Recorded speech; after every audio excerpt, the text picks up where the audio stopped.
Vous devez comprendre qu'on est en politique. Le président de la République lui-même a parlé du changement de la révision ou changement de la Constitution, parce que le dernier mot revient à une classe qui est la population. Donc nous, au niveau du parti, nous devons en principe aller au changement de la Constitution pour avoir une Constitution qui a les origines congolaises. Vous comprenez que le CG l'a dit, que cette Constitution avait été élaborée et adoptée par les belligérants et la population n'était pas impliquée. On a relevé certains articles qui touchent même à la souveraineté de notre État.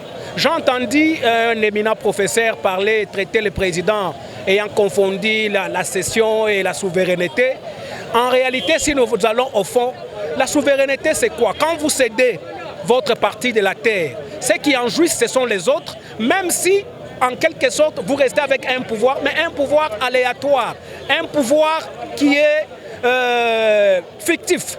Vous comprenez? C'est que nous disons aujourd'hui, tout membre de l'IDPS, tout Congolais responsable qui aime son pays doit se tenir debout pour que nous ayons aujourd'hui notre propre constitution.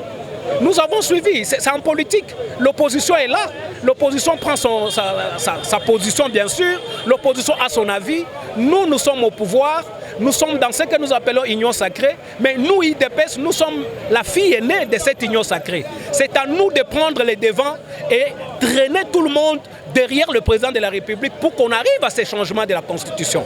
Pourquoi nous allons embraser les pays? Aujourd'hui d'ailleurs, vous connaissez que le pays est en danger. Combien de territoires sont aujourd'hui occupés par les M23? Ça va nous amener à quoi? À aller dans les négociations. Le Rwanda réclame sa souveraineté sur certaines parties, sur certains territoires de notre pays. Mais si nous avons déjà dans notre constitution cette ouverture et les gens vont aller négocier et céder cette partie-là. Nous devons élaguer de notre constitution cet article et les autres articles aussi pour que cette constitution soit réellement une constitution congolaise. Nous avons donné les tons. C'est maintenant que nous allons voir si l'union sacrée est réellement sacrée. Vous comprenez? Les leaders politiques prennent toujours le temps pour consulter leur base. Nous n'avons pas une pression à leur faire, mais nous sommes en train de regarder, le peuple regarde. Qu'est-ce que l'honorable Vital Kamerhe va dire avec son parti? Qu'est-ce que l'honorable Bahati va dire avec son parti? Qu'est-ce que l'honorable Mbosso déjà? Le parti de l'honorable Mbosso a déjà accepté cette révision constitutionnelle, si vous ne le savez pas. Donc nous regardons tous les leaders aujourd'hui qui sont avec le président de la République. Nous devons être avec le président de la République dans ces changements de la Constitution pour que nous comprenions. Écoutez, le président lui-même a dit qu'il n'a pas envie de s'éterniser au pouvoir. Pouvoir au peuple, pouvoir par le peuple, pouvoir dans le peuple.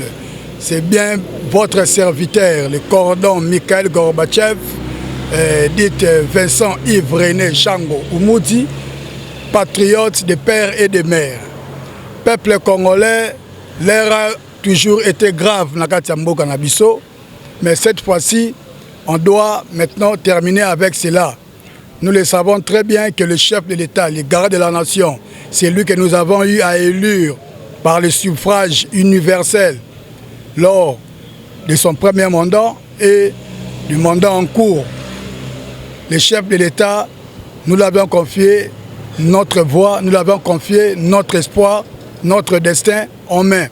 Et tant que garant de la nation, le chef de l'État s'est exprimé dans la province de Kisangani, à la Grande Chopo, que nous connaissons tous, la terre des révolutions, la terre des cultures et la terre de l'humanisme.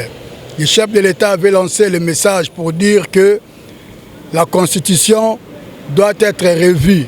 Pourquoi la Constitution doit être revue? La Constitution doit être revue parce que quand il a été fait pour mettre un peu à une même table les belligérants. Les belligérants, ce sont des seigneurs de guerre, ceux qui ont eu à faire couler le sang dans notre pays.